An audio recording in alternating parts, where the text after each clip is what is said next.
Nədir o İlyas? Bu sənin ədəbiyyat kitabın. Baxın necə hazırlamısan. Suallar var içində. Hə. Baxın. Bana məsələ içindən suallar. Baxın. Burada yazır, hansı vüqarıdır adı? Bak burada İlyas, burada vüqar Sofu, burada da Sofiya yazır.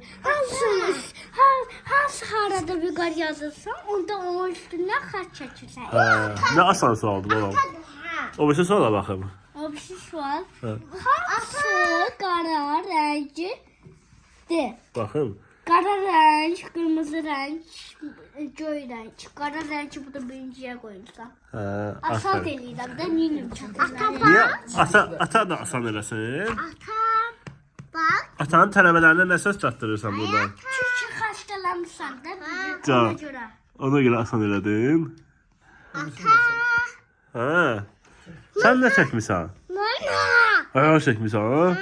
Atanı dəşmişəm. Atadır o. Ha bu atadır. Neyniyir? La. Hayır.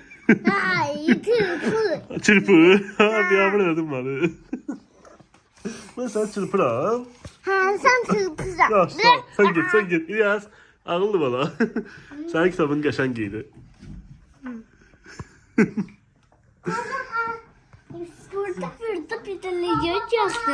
Baba dedəsindəki də Düzdür, yazılmaydı. Da sıxışdırmadı. Böyüyəndə öyrənəcəksən. Düzdür.